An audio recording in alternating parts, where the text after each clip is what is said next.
네, 안녕하십니까. 저는 한국 MSC 소프트웨어 황인혁이라고 합니다. 식사하고 아직 많이 안 오셨네요. 일단 시작을 해보도록 하겠습니다. 오늘 말씀드릴 내용은 3D 프린팅 중에 특히 메탈을 사용하고 계시는 분들에게 경량화 설계를 어떻게 할 건지, 그리고 어떤 사례가 있는지, 그리고 이러한 것들을 제작하기 위해서 어떠한 시뮬레이션을 통해서 프린트를 똑바로 처음부터 바르게 할 수 있는지에 대해서 설명을 좀 드리도록 하겠습니다. 설명드릴 내용은 간단하게 저희 회사 소개부터 좀 드리고요. 그 다음에 경량화 설계, 제너레이티브 디자인이라는 방법을 이용한 경량화 설계에 대해서 말씀을 드리도록 하고, 그 다음에 공정 시뮬레이션에 대해서 설명을 좀 드리도록 하겠습니다. 그래서 오전 세션에 많이 다루었던 파워드 베드 퓨전 방식, PBF 방식, 그리고 이제 요즘에 이제 좀 떠오르고 있는 방식이죠. 메탈 바인드 제팅 방식. 그 다음에 DED라고 불리는 다이렉트 에너지 메소드, 디포지션. 이렇게 해서 설명을 드리도록 하겠습니다. 먼저 저희 회사 소개부터 드리면, 앞서 소개드린 바와 같이 저는 MSC 소프트웨어에 근무하고 있고요. 이 MSC 소프트웨어는 이제 모기업이 헥사곤이라는 회사입니다. 헥사곤은 아마 3D 프린팅 하시는 분은 잘 알고 계실지 모르겠는데 3차원 측정기, 스캐너 뭐 이쪽으로 유명하고요. 그 다음에 렌즈 뭐 이쪽도 한국에서는 제법 유명한 회사입니다. 그래서 헥사곤 그룹 중에 헥사곤 매니팩처링 인텔리전스에 포함이 되어 있고요. 저는 거기에 포함되어 있는 MSC 소프트웨어입니다. MSC 소프트웨어는 상당히 오랜 역사를 가지고 있고 일반적으로 CA 솔루션에 대한 많은 소프트웨어를 보유하고 있습니다. 나스트란, 아담스, 마크, 액트란 등등 여러 가지 소프트웨어가 현장에서 사용되고 있죠.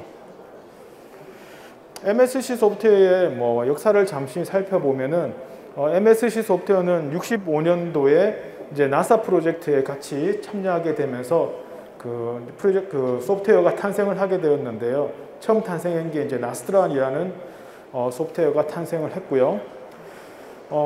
계속 1987년에 나스트란이 탄생을 하고 현재 2021년까지 역사를 자랑하고 있는데 17년에 이제 헥사곤이라는 회사가 MSC를 합병하게 됩니다. 그러면은 이제 디자인하고 프로세스 시뮬레이션에 대해서 설명을 좀 드리도록 하겠습니다.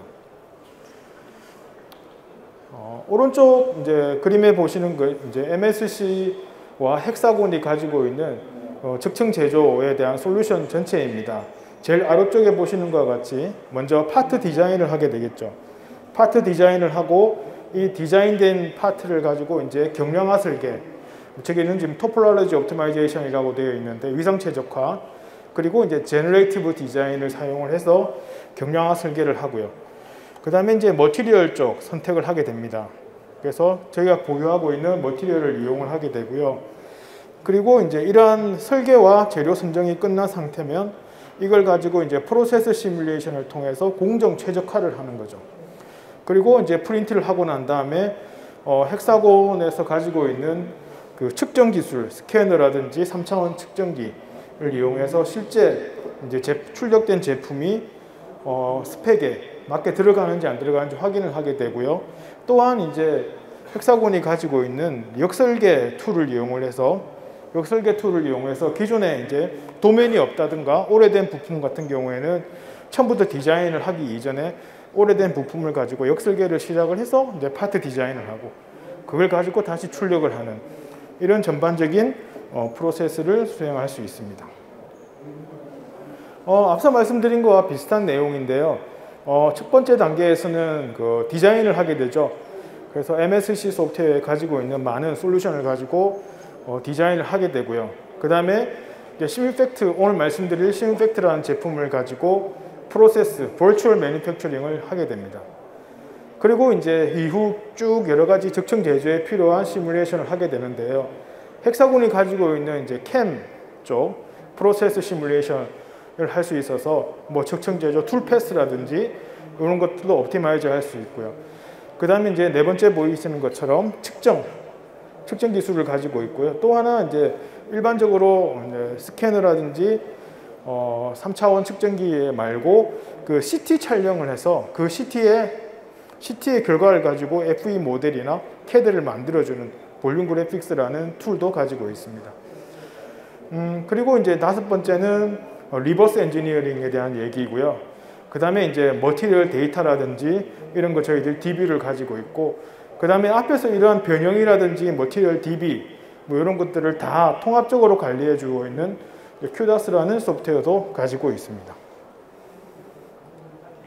오늘은 앞서 두 개만 먼저 집중적으로 소개를 드리도록 하겠습니다. 그 디자인하고 버추얼 매니팩처링. 먼저 제너레이티브 디자인을 이용한 경량화 설계에 대해서 말씀을 좀 드리겠습니다. 앞서 위상 최적 설계, 위상 최적화, 토폴로지 옵티마이제이션이라는 용어는 상당히 많이 들어보셨을 거고요. 요즘에 이제 유행하는 단어는 제너레이티브 디자인입니다. 뭐 우리나라 말로는 굳이 번역을 하면 생성적 설계라고 번역을 하신 교수님도 계시더라고요. 일단 기존에 이제 토폴로지 옵티마이제이션이랑 제너레이티브 옵티마이제이션의 가장 큰 차이점은 제너레이티브 디자인을 하게 되면 최적화된 형상이 한 개가 아닌 여러 개가 나온다는 겁니다. 그래서 여러 가지 이제 설계 후보들이 나오는 거죠. 기존에 이제 위상 최적 설계나 이런 걸 수행을 하게 되면 딱 결과는 하나가 나옵니다. 컴퓨터에서, 소프트웨어에서. 근데 제너레이티브 디자인을 하게 되면 아주 많은 설계 후보들이 나오게 되죠. 이 설계 후보들은 이제 우리가 흔히 상상도 못했던 여러 가지 설계 형상들이 나오게 되는 겁니다. 그래서 이제 이 툴은 저희 MSC에서는 Apex Generative Design이라는 툴을 이용을 하게 되고요. 쭉 한글로 설명되어 있는 것처럼 파괴적인 기술이라든지 최적 설계 형상이 가능하다, 무게를 최소화할 수 있다. 이것들은 일반적으로 이제 제너레이티브 디자인이나 경량화 설계할 수 있는 툴은 다 가지고 있는 기능이라고 저는 보고요. 근데 가장 뛰어난 것은 제일 마지막 단계입니다. 뛰어난 보정 설계라고 되어 있는데요. 이게 스무딩 기술입니다. 그래서 기존에 이제 위상 최적화나 제너레이티브 디자인을 하게 되면 그 형상을 가지고 유저가 표면을, 서피스를 만들기 위해서 일부 수정을 하게 되는데, 이 에이펙스 제너레이티브는 그러한 과정을 거치지 않고 형상 나온 걸 바로 3D 프린터로 보낼 수 있는 그 정도까지의 스무딩 처리가 돼서 출력이 나옵니다. 그래서 지금 이제 간단하게 그 제너레이티브 디자인을 이용해서 만든 걸 보여드리는 건데요. 이렇게 실린더 타입의 형상이 있고요. 제일 오른쪽에 있는 형상은 이제 3D 프린팅을 위한 제너레이티브 디자인이 된 겁니다. 토탈 한 4시간 걸렸고요. 기존에 이제 이런 걸 툴을 사용하는 것보다 시간이 한 85% 정도 줄일 수 있는 빠른 속도를 자랑하고 있습니다. 제너레이티브 디자인의 이제 일반적인 워크플로우는 먼저 이제 지오메트리가 하나 있어야 되겠죠. 그 지오메트리를 가지고 어떠한 바운더리 컨디션, 즉 어떤 하중을 견뎌야 된다. 이런 조건들이 필요하게 될 겁니다. 그런 것들을 이제 셋업을 하게 되고요. 그 다음에 이제 이벤트 옵티마이제이션 셋업이라는 거는 이제 무게를 줄이는 그걸 목표 값으로 하겠다. 스트레스 레벨이 얼마 이하로 되겠다. 그리고 케이스가 한 개가 아니고 여러 가지 케이스를 다 만족하게 만들겠다. 이런 셋업을 하게 됩니다. 그리고 이제 자체적으로 옵티마이제이션이 수행이 되고 결과적 포스트 프로세싱을 하게 되고 난 다음에 나머지 이제 CAD 쪽으로 출력을 하는 그런 프로세스를 가지고 있습니다. 여기서 사용자가 이제 직접 입력해야 될 거는 별로 없죠. 지오메트리 입력하고 옵티마이제이션을 위한 여러 가지 설계치만 입력을 하게 되면 됩니다. 그래서 이제 스트레스 레벨을 정의를 하게 되고요. 그 다음에 이제 웨이트를 보통 최소화하겠다. 그 다음에 이제 디자인 영역을 지정하게 되는데요. 이 부분은 디자인을 해야 된다, 안 해야 된다. 예를 들어서 이제 볼트가 막히는 부분은 그 부분을 무게 줄인다고 사라져 버리면 안 되겠죠. 그런 것들을 정의를 하게 되고요. 그렇게 해서 최종적으로 이제 매니팩처링 할 수 있는 CAD가 생성이 되게 됩니다. 지금 동영상을 보고 계신 거는 일단 부품인데요. 이 부품을 Apex Generative Design에서 경량화 설계를 하고 있는 과정을 보고 계십니다. 화면에 보시는 것처럼 이제 이게 스무딩 처리가 다 되어 나오기 때문에 바로 프린터로 보낼 수도 있습니다. 그리고 또한 시뮬레이션으로 바로 할 수도 있고요. 그래서 보시면 왼쪽에 있는 이제 이런 부품들은 기존에는 이제 밀링 가공으로 만들었어요. 그래서 무게가 한 222g 정도 나갔는데 이거를 에이펙스 제너레이티브 디자인을 하게 되면은 오른쪽과 같이 형상이 이제 한 형상으로 나오고 무게가 한 반 정도로 줄어들었죠. 그래서 무게는 53% 정도 줄일 수 있었다라는 거고요.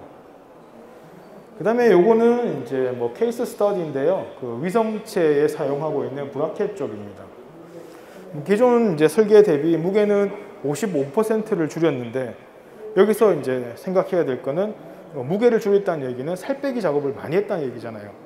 근데 오히려 제일 마지막에 나오는 것처럼 강성값은 79% 증가했다는 겁니다. 그러니까 살 빼기를 하고도 훨씬 튼튼한 몸매가 되었다라는 걸 말씀을 드리는 거죠. 그 다음에 요거는 이제 드론 쪽입니다. 드론은 가장 큰 이슈가 이제 무게를 최소화하는 거죠. 그래서 무게를 최소화하는 쪽으로 디자인을 한 사례이고요. 그 다음에 요거는 자동차 힌지부의 그 제너레이티브 디자인을 한 겁니다. 그래서 자동차 우리 흔히 얘기하는 후드, 본네트를 열면 안에 이런 이제 체결부가 있는데 힌지부가 있는데 요거를 가지고 이제 최적화를 수행을 한 거죠. 자, 요거는 클라우스에서 했던 그 레버 쪽이고요. 예. 그래서 이제 이 구조물은 이제 보시면은 이게 63% 정도의 무게를 줄였는데, 자, 여기서 또 하나 생각해야 될 게 있습니다. 두 번째 항목입니다. 자, 고정부를 4개로 줄였다는 거예요. 기존에는 이걸 브라켓을 하나 만들면서 뭐 고정해야 되는 곳이 4개가 아니고 5개, 6개였겠죠. 근데 4개만 고정해도 이 제품은 충분히 견딘다라는 걸 이제 제안을 해냈던 거죠. 그리고 또 하나는 이제 여러 가지 부품을 하나로 만들었다라는 거 있고요. 그 다음에 요거는 이제 그 휠 캐리어 쪽입니다. 그래서 이 휠 캐리어 쪽을 그림과 같이 이제 최적화, 살 빼기 작업, 경량화 작업을 했은 겁니다. 그래서 휠 캐리어 쪽을 계속 이제 설명을 좀 드리면요. 보시다시피 이렇게 이제 그 경주용 자동차에 들어가는 부품입니다. 그래서 기존에 이제 가공된 거는 머신 가공을 했겠죠. 왼쪽과 같이 가공을 했고, 앞서 보신 것처럼 이렇게 최종적으로 에이펙스 제너레이티브 디자인을 해서 경량화 설계를 수행을 한 겁니다. 자, 그러면은 이러한 경량화 설계를 할 때 가장 중요한 게 뭐냐면 여러 가지 조건의 하중 케이스를 아는 거예요. 그래서 실제로 이게 이제 자동차 부품인데요. 자동차 부품에 들어가서 하중 케이스가 나오겠죠. 뭐 둔턱을 지날 때, 평지를 달릴 때 등등 여러 가지 케이스가 나올 겁니다. 그래서 그거를 직접 다 자동차에서 실험을 해서 받아내면 좋겠지만 사실 불가능한 경우도 많겠죠. 그래서 저희는 아담스라는 소프트웨어를 이용을 해서 그 여러 가지 케이스에 대해서 하중 조건을 다 뽑아냈습니다. 그래서 오른쪽과 같이 이렇게 여러 가지 하중 조건을 표로 만들고요. 이러한 이벤트 하중 조건들을 케이스를 다 만족하는 최적 설계를 경량화 설계를 최종적으로 그림과 같이 한 거죠. 그래서 상당히 이제 옵티마이제이션도 빨랐고 아까 말씀드린 것처럼 스무딩 처리를 바로 할 수 있었다라는 거고요. 자, 그래서 이제 아까 앞에는 한 가지 케이스만 보여드렸는데 아까 말씀드린 대로 제너레이티브 디자인이었어요. 그래서 설계 캔디데이트 후보가 한 개가 아니겠죠. 여러 개가 나왔습니다. 자, 1번, 2번, 3번 그림이 있는데 이러한 형상들은 모든 하중 조건은 다 만족하는 거예요. 근데 문제는 이걸 가지고 어떤 걸 이용을 해야지 만들기가 쉬우냐에 대한 결정을 해야 됩니다. 그래서 1번 같은 경우에는 뭐 변형이 심하게 나온다든지 2번 같은 경우는 크랙이 난다든지 뭐 이런 여러 가지 특성들을 파악해낼 수 있겠죠.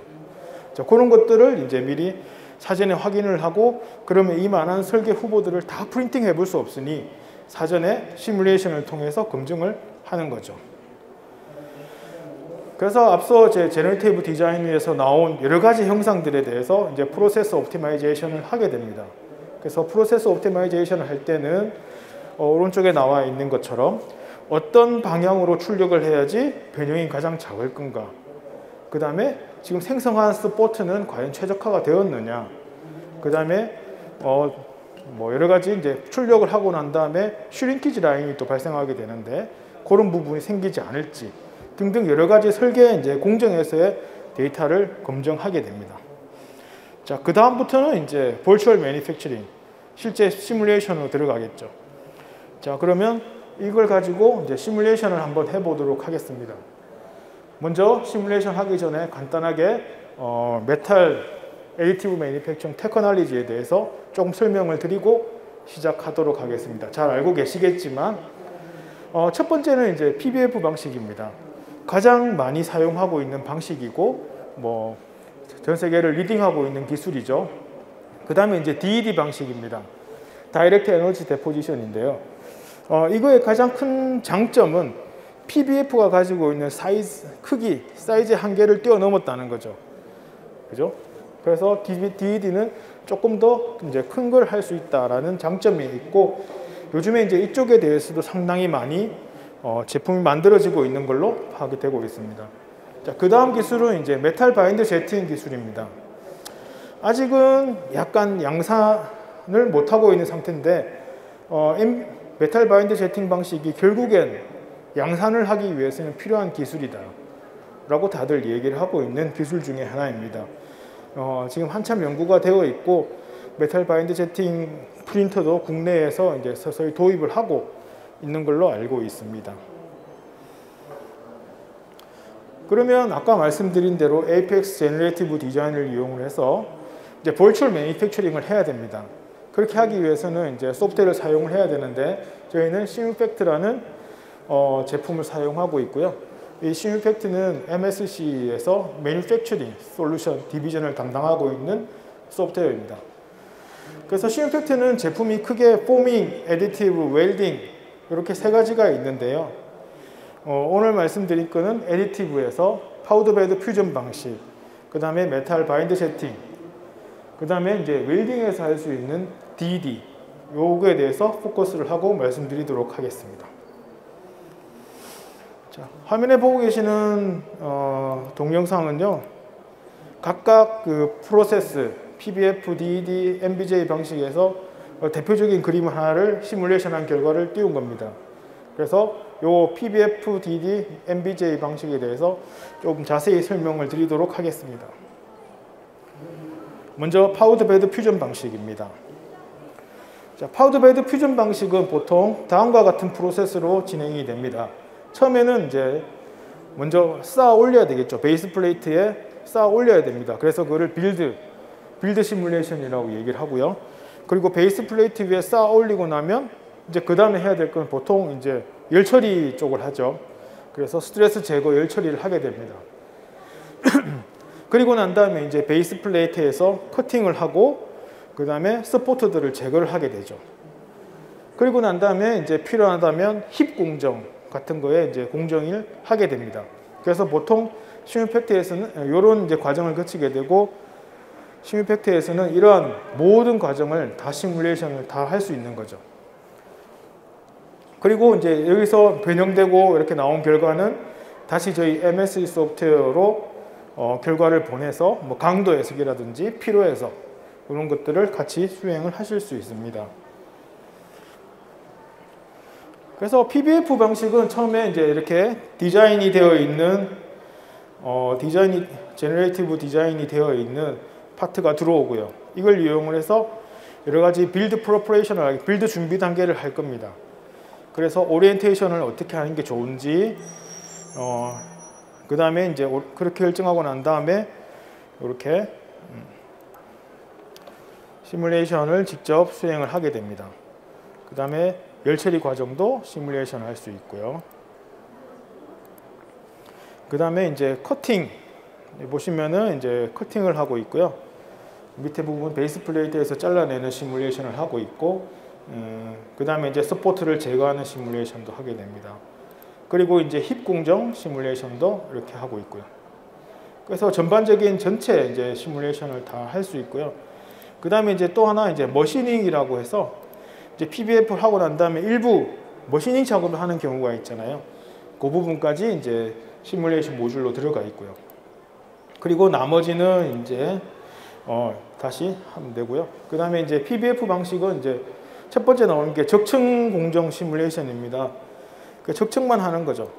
그래서 크게 두 가지 방법이 있는데요. 왼쪽엔 미케니컬 솔루션이고 오른쪽엔 이제 열하고 구조 연성해서 풀어나가는 이렇게 적층하고 있는 시뮬레이션을 하는 게 있고요. 그 다음에 요거는 열 처리 해석을 하고 있는 겁니다. 그래서 이 열 처리라는 거는 이제 이 파트를 로에다 집어넣는 거잖아요. 로에다 장시간 집어넣기 때문에 여기서 가장 중요한 현상은 크립이 발생을 합니다. 그래서 그 부분까지 포함해서 시뮬레이션을 수행을 하고 있고요.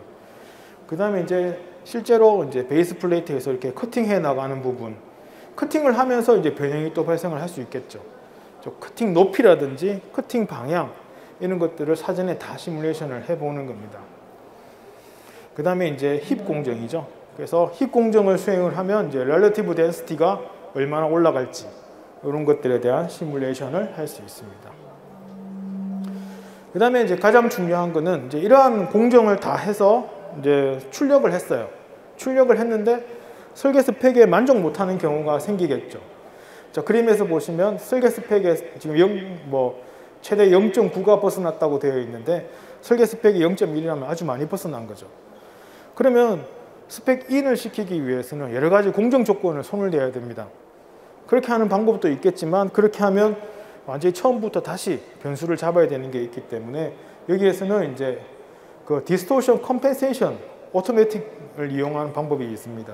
그래서 변형된 결과를 보고 이 변형이 얼마나 생겼기 때문에 초기 설계 때 어떻게 역변형을 주는 게 좋다라고 결정을 해 놓는 거죠.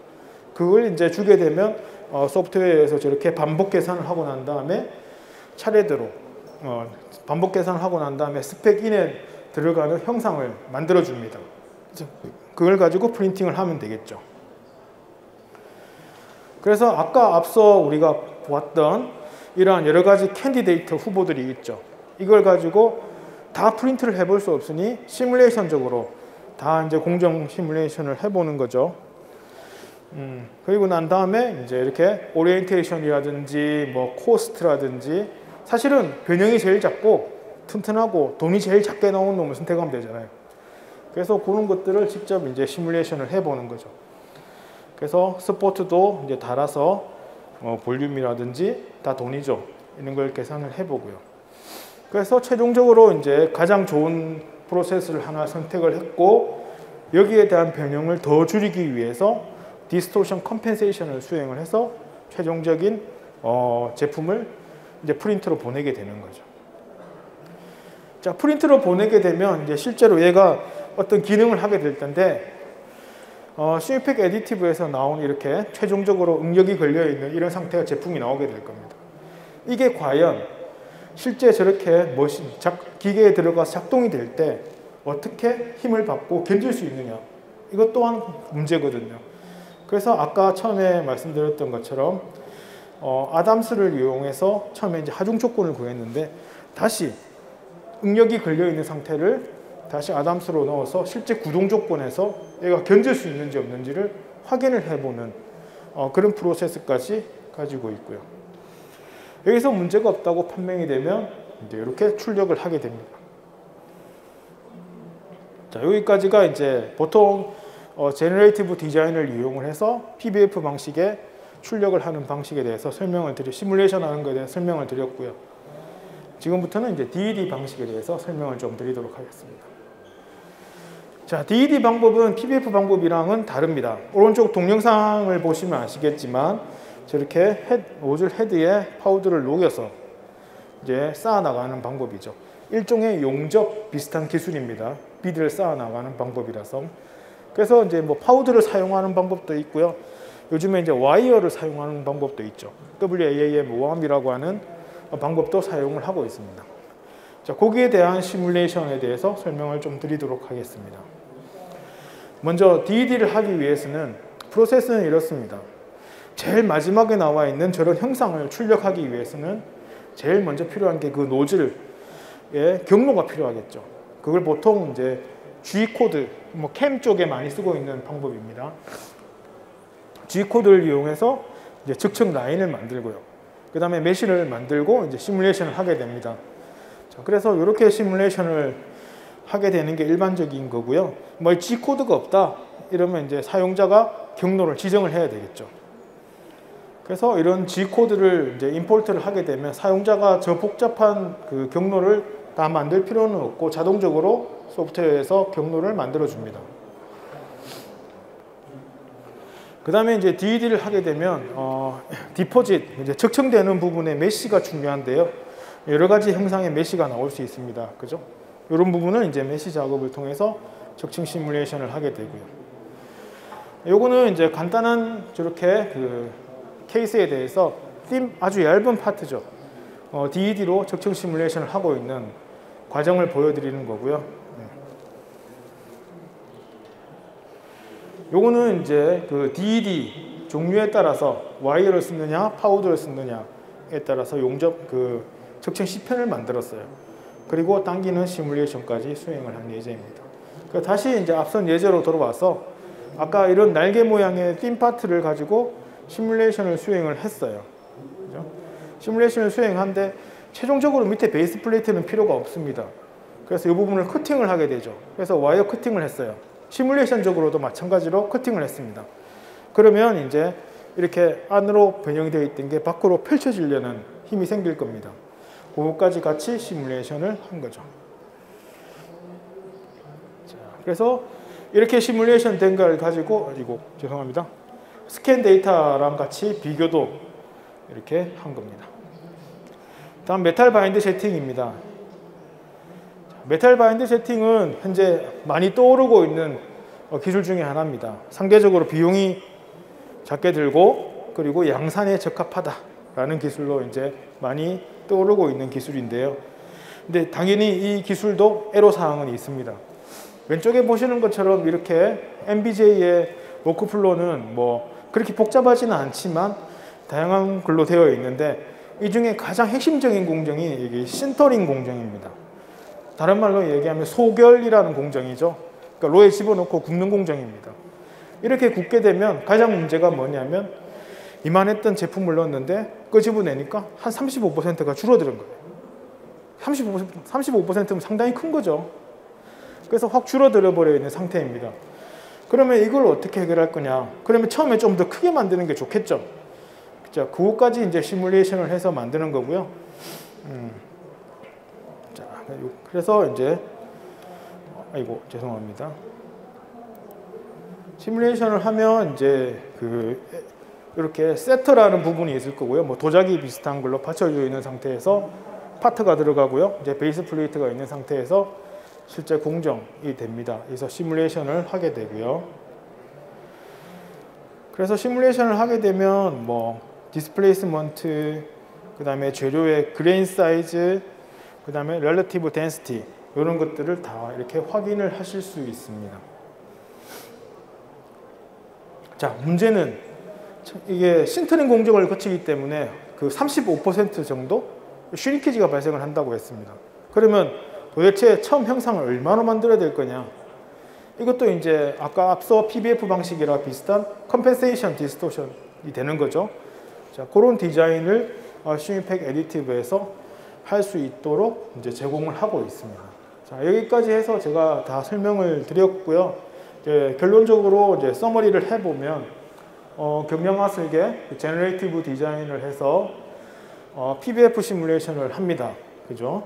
이 PBF 시뮬레이션도 있고 또 공정에 따라서는 DED 시뮬레이션이 필요한 경우도 있겠죠. 이 DED 시뮬레이션은 뭐 G코드라는 이런 도움을 얻으면 훨씬 더 시뮬레이션을 쉽게 할 수 있고요. 또 하나 이제 MBJ 시뮬레이션 같은 경우에는 여기서 가장 핵심적인 게 신터링이라고 했습니다. 신터링의 가장 핵심적인 거는 로의 온도 프로파일입니다. 그래서 온도 프로파일을 가지고 와서 이제 시뮬레이션을 하게 되는 거죠. 그래서 공정 조건이 어떤 게 됐든 이런 각각에 대해서 시뮬레이션을 수행을 해서 각각 공정 조건에 대해서 이제 최적화를 하는 거죠. 온도라든지 변형, 응력, 예측 이런 걸 하게 되고 공정 분량, 그 다음에 변형 보상 설계 이런 것들을 수행을 해 나가게 됩니다. 그래서 결국은 이러한 데이터를 가지고 이제 3D 프린팅을 하면 되도록이면 한 번만에 다 프린팅할 수 있지 않을까 생각이 듭니다.